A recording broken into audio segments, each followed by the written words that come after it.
Welcome to another exciting episode of the Business of Digital podcast, featuring your hosts, Matt Siltala and Dave Rohr. Hey guys, excited to be here and very happy that you're joining us for another one of these business of, you like that dyslexia there, Dave? The business of digital or whatever. I made Matt get up too early today. It's his excuse. Yes, it is. It's all your fault, but we do appreciate you guys listening to us. Boneheadedness and all. Hopefully we're giving you enough information that it's worth it and you love us for that. So, hey Dave, how's it going? I am here, by the way. All right. So let's just jump into it. We wanted to talk about newsletters for business owners. And you had, this is something that, you have a whole bunch of information on that we started to talk a little bit about before we started recording. But I'm just going to let you go ahead and jump into it and kick us off, and we'll go from there. I subscribe to a whole bunch of newsletters. A lot of them suck, honestly. So we're going to talk about the ones that suck right now. Just kidding. No, we won't do that to you. I have a whole list, and I tried to go beyond, do you subscribe to like Search Engine Land and Moz and, SEJ has one. I literally just got it this morning, and it's usually just to round up their posts. And then there's other ones where, I can't even think of who else, but there's other agencies and stuff that'll do kind of like there's a technical SEO one that I subscribe to, and I subscribe to a couple people that just cover things about not digital marketing, but like social media. Right. And I even asked in a social media group that I'm in, because I was like, there's 15,000 people in here. They've got to subscribe to some stuff. Crickets? Yeah, it was crickets. And then someone basically dropped me a link to a list of all of the major social media platforms. I'm like, no, I don't want to know about what Instagram is doing today. I don't want to know about what Facebook is launching. I mean, Those are all interesting. And but we're not a news aggregator for the industry. That's not what we're looking for. And I can cover what I use for my RSS feeds at some point during this, if we want, because there's a couple different ones I use for that. But I was trying to think outside the box for some good aggregators of just different ways of looking at things, different sources, not just, the recap of 5 different content marketing type posts. And that's what I tried to find, or at least ones that maybe you don't subscribe to or wouldn't think of. Right. And maybe I failed, and we'll see. I don't know. Maybe I was able to find some good ones. So, well, share them with us.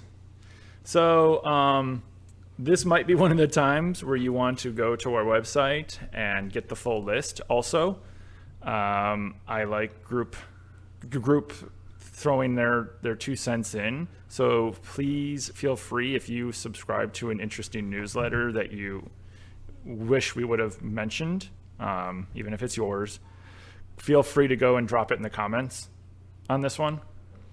But the first one that I subscribe to, and I only know one other person I think subscribes to this one. I think Lauren Baker does, because he's seen me talk about it. But it's Bob Left. I'm gonna destroy his last name, but Bob Lefsetz. Bob Lefsetz. Okay. LEFSETZ.com. Half of his posts, so you can read his blog. It's not really a blog, it's just basically a newsletter, but it goes up like 3 to 7 days later unless you subscribe to his newsletter. And the newsletter itself is mostly about music business. And when he's not doing reviews on... So this is how you're always sending me those. I bet you all the stuff you send me music, you get from this place. A lot of it is, yeah. That's funny. Not all of it, but some of it. But it's more music industry. Like, he'll do reviews, like, every other week or so, he'll do a review, like a deep dive review into some concert or something he saw. I skip those, honestly. But he will often do really deep dives into like Taylor Swift and how she's fighting, ticket things, or how she's fighting the current where the one guy, Justin Bieber's manager, bought about her music that and stuff. Yeah. Like he'll go into stuff like that, but then he also goes into a lot about the music industry and how they didn't see the writing on the wall and they kept fighting it. And here streaming is taking over, and I think so much changes so quickly with technology, and just every business right now is going through a lot of that. You mean there's not more people like you that still buy CDs? I bought 3 yesterday. I'm doing my part. I know more people that buy vinyl right now than CDs. That's true, yeah. CDs still play in my car, and I can, when iTunes shuts down or changes, I will still own my music, and all you people that only buy it that way don't. So, or when you stop subscribing to, whatever service you subscribe to, you suddenly will have no music. Hey, I still have all the CDs of all the music that counts in my book. Anyway, well, that's, yeah. But I like, and if anyone knows of any other people like what I'm describing that really dive into one industry that is not even remotely digital, or like, I'm always interested because a lot of what he talks about, I can apply to social, or I can apply to SEO, or I can apply to one of my clients' industries, that to try to take a different way of thinking about what's going on and how can we position ourselves and our marketing to not fall into that. And so for me, that's really interesting. Another one, and for those that like data or lots of formulas, and I probably have 3 future show ideas that Matt will throw stuff at me because they're very data driven, and it's the Outlier.ai Data Driven Daily. It is probably one of my email addresses, probably has at least 300 or 400 of their emails just sitting there. Wow. Because I can search through it and find stuff. Right. But it breaks down like how to calculate the LTV for different marketing channels. Will be like an entire newsletter. And then they'll have a blog post that'll give you all of the math and all of the different calculations and how to do it behind it. And they just will break down really deep into just anything data. And so for some people, that's probably going to be like, oh my God, please no. So in that case, the Nielsen Group, nngroup.com, has a really cool one that only digs into UX and usability, really. Okay. And, Matt, that we SEOs sometimes forget about that stuff. Oh, yeah. Despite our better judgment, and we know what we shouldn't. And so for me, that's just one of those that it's a nice reminder that when I open my email and I see it in there, and I even subscribe to them in some of my other RSS feeds, it's a nice reminder for me to try to I don't want to say keep up on it, but it's a nice kick in the pants for me to remember it. Right. Another one that our recent guest Dana Todd introduced me to recently is Bob. It's a hilarious website. BobHoffman'sWebsite.com and his newsletter. If you like snark, yeah. If you like snark and people making fun of stuff, that's pretty much what he does. He makes fun of the ad space, but it's like part news, part just like a really smart, snarky kind of take on things. Right. So that's fun. And then there's a couple other ones that those are some of my big ones. And I like the permissionless. I'm glad that you last and hello, dog. My dog wants to say hi to everyone. Sorry, guys. But I like the permissionless one. The permissionless one, which is by Selena. We have an upcoming guest who's good friends with her. Carney.com is a daily carnage. There's also the hustle.co, which I like I said earlier, I asked a couple people which newsletters that are not industry, like not super daily focused. Those were ones that were multiple times suggested. The Hustle is a daily email that covers business, tech, and culture. Which one is that?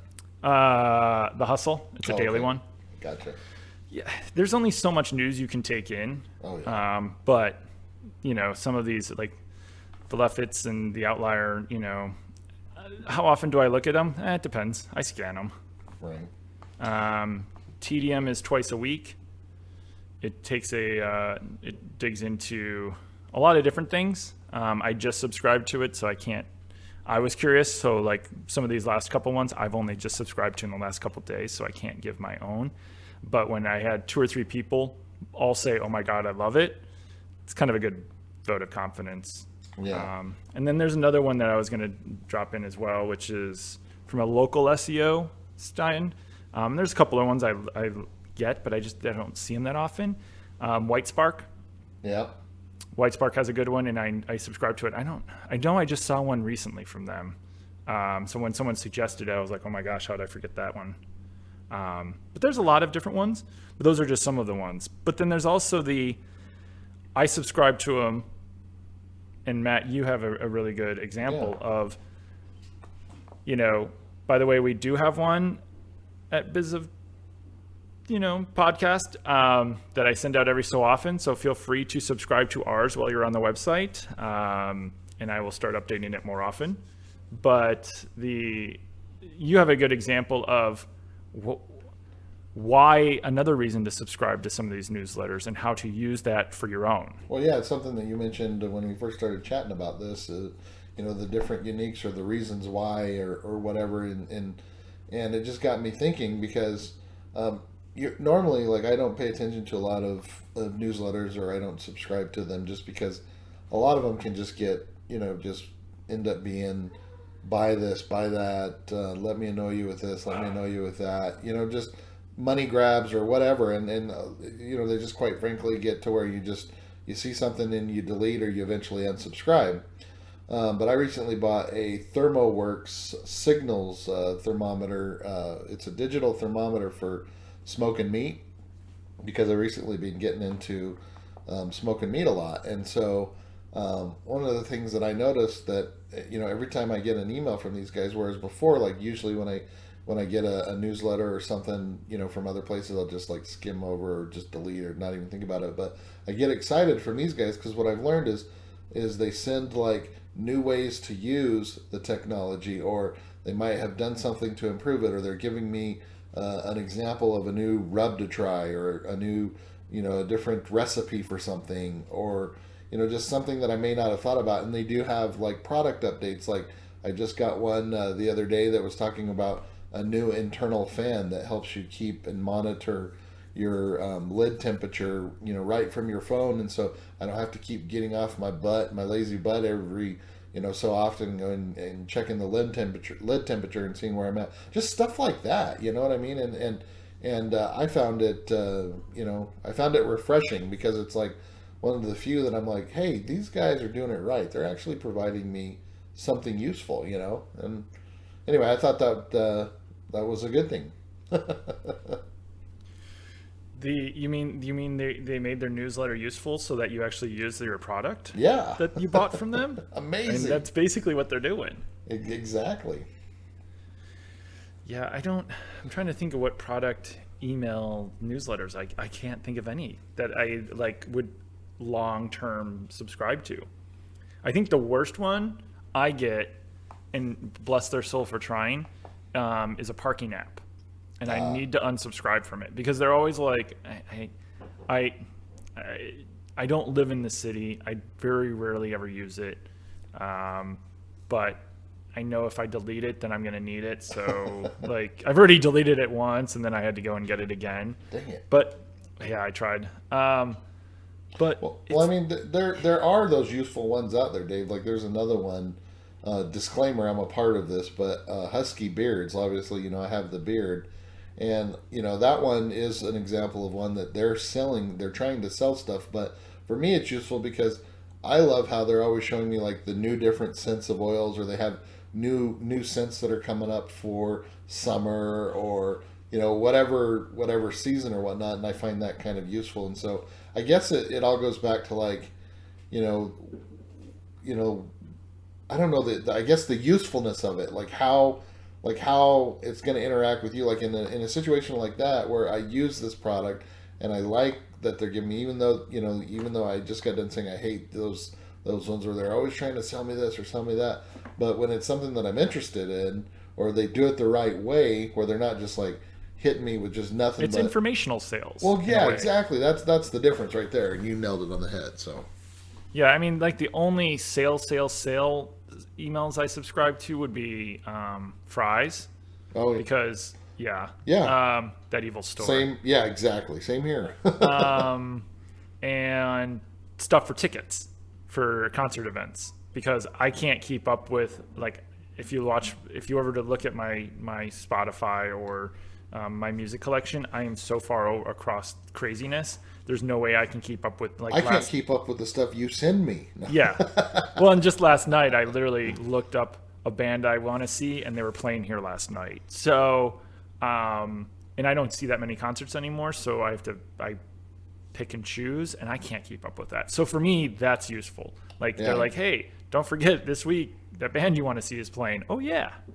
So our point here, guys, is when you're putting these together, whether it be for products or information or whatever, make it useful. Like, don't just hit us with, trying to figure out ways that you can make money from us. If you make it useful for us and make us want to be a part of it, we're going to probably give you money, is what we're getting at here. Yeah. Final thoughts, Dave? Well, I think most of the ones that I listed off, I was trying to think of bringing the ones that bring value to me reading, and that's why I wanted to share them. But also, they're all great examples of, even though I don't look at all of them, I subscribe to all of them, and I keep subscribing to all of them. And here I am, saying and have told other people to listen to them, or not listen to them, but read them. So I think those, look at your own newsletters, look at your own way of handling email to your prospects and clients, and think about what the usefulness is. And, try different formats, try different things, but think about what value you're bringing to their day. And if they stop opening it, that's kind of a sign that, they suck. Yeah. And with that thought, I think that's all I got. we are going to wrap it up. So with Dave Rohr with Northside Metrics, I'm Matt Tilfla with Avalanche Media, and thank you guys for joining us. And as always, feel free to pipe in on the comments or hit us up on Twitter. Yes, hit us up with your newsletters that we missed that are awesome. Please. Yeah, definitely. Fill up my darn inbox. All right, thanks, guys. We'll talk to you later.